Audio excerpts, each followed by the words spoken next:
kadar ciddisin?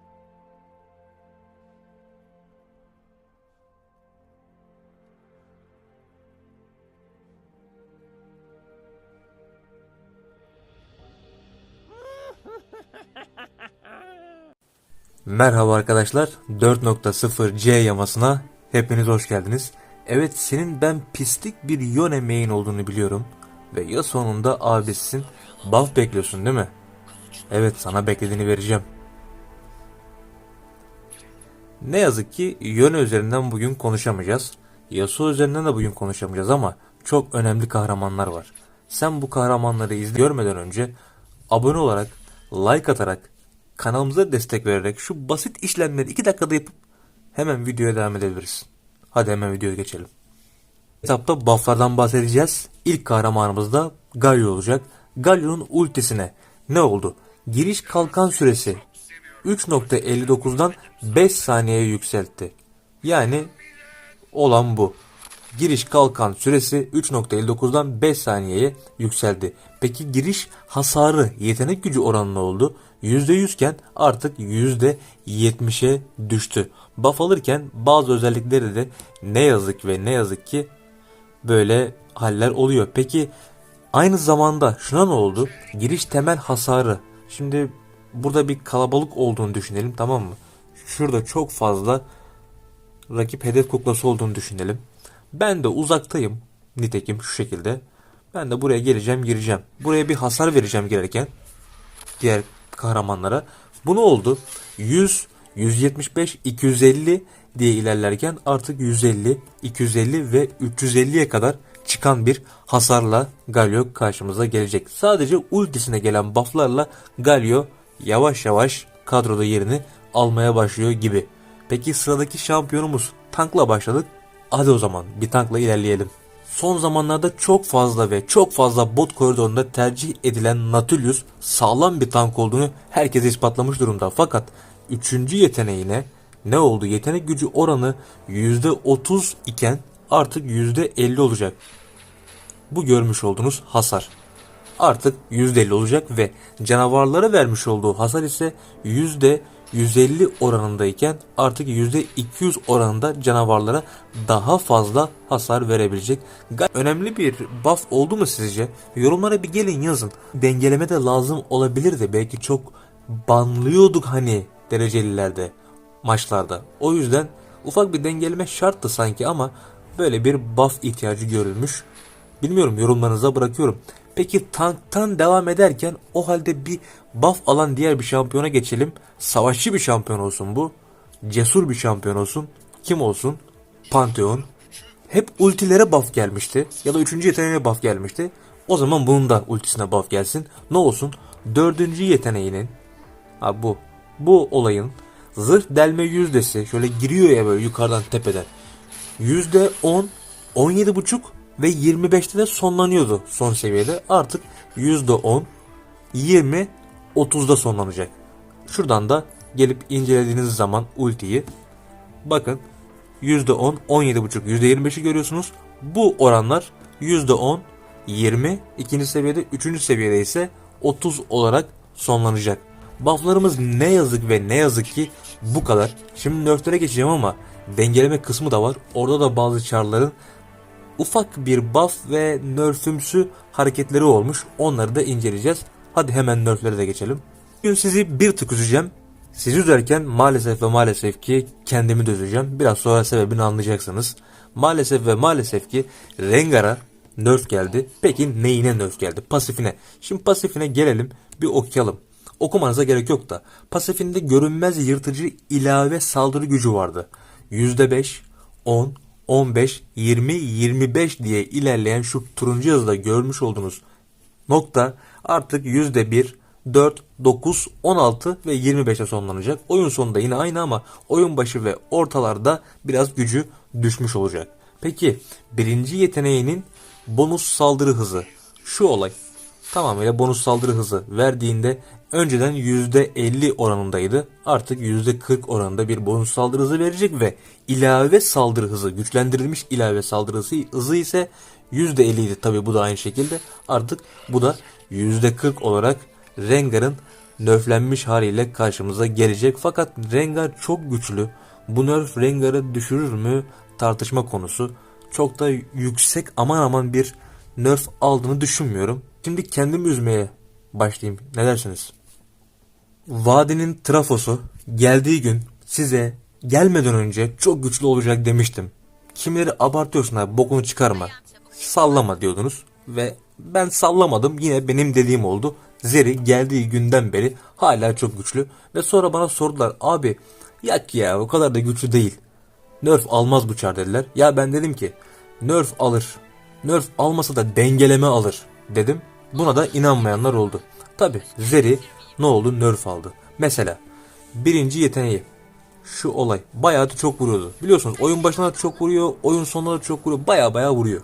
Bunun temel saldırı gücü 8, 11, 14, 17, 20 ile devam ediyordu ve artı %100, %20 saldırı gücü de veriyordu. Yani saldırı gücünden ilave. Şimdi bakalım, çok şey yapmadan bakın, şurada yüzde dilimleri görüyorsunuz saldırı gücü oranlarından.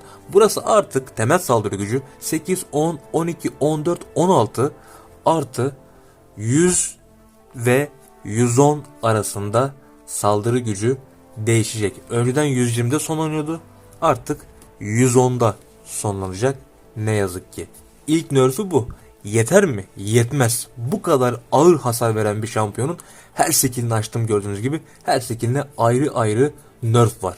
Sadece ikinci yeteneği hariç. Üçüncü yeteneği bakın. Buradan zıpladığımız zaman bilirsiniz mutlaka. Şuraya bir tane daha bir kahraman rakip hedef kuklası koyarsam anlayacaksınız ne demek istediğimi. Buradan zıpladığımız zaman arka tarafa da burası geçiyordu. Gördünüz değil mi?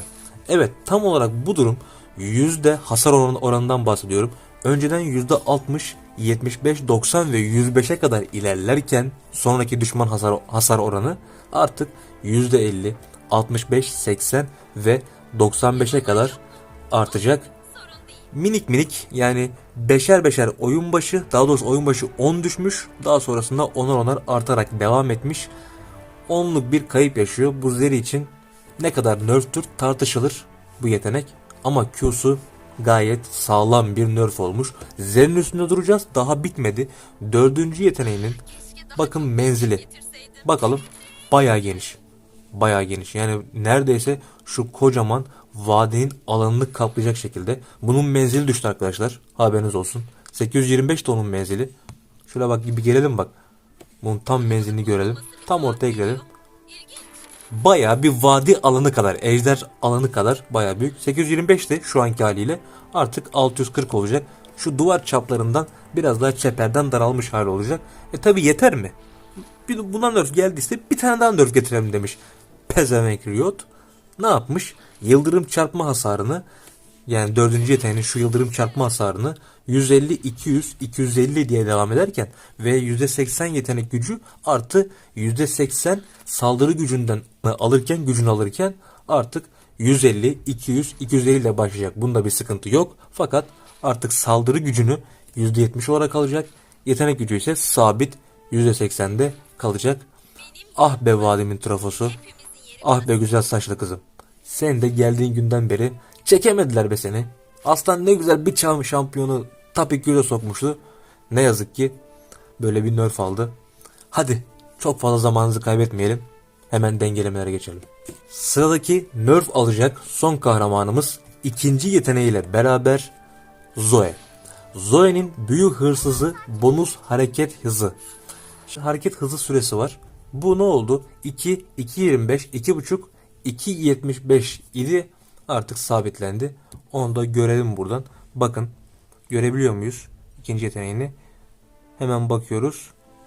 Sanırım vermemişler. Tabii şuradan bakabiliriz. Evet.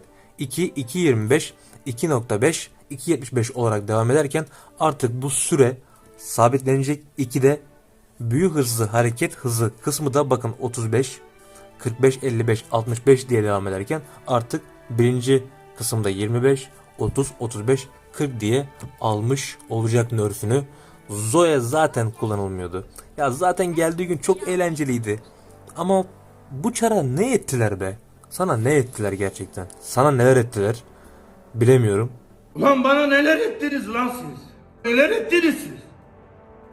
Bir nerf alması üzücü oldu. Keşke buff alsaydı. Üzüldüm kızım. Hadi o zaman vakit kaybetmeyelim, dengelemeye geçelim. Dengesini siktiğimin dengesizi Master Yi nasıl bir denge aldı? Üçüncü yeteneğinin pasifi bu olay. Bakın hızlanıyor zaten buna bastığımız zaman. İlave saldırı gücü veriyordu. Doğru mu? Doğru. %10 saldırı gücü. İlave ederken artık %8 ilave saldırı gücü olacak. Ve aktif gerçek hasarı ise 22, 34, 46 diye ilerlerken ve son seviyede de 58 olarak biter iken şöyle bakalım. 58 olarak biter iken artık 30, 40, 50, 60 diye gerçek hasarı devam edecek. Dengelememi bilmiyorum. Dengelemememi onu da bilmiyorum. Ama burada bir şeyler olmuş, onu iyi biliyorum. Master Yi mainlere selam olsun, bu kadar. Sıradaki şampiyonumuza hemen geçelim. Üçlü ve bir o kadar da güzel görüntüsü olan bir tatlı bir çar ya.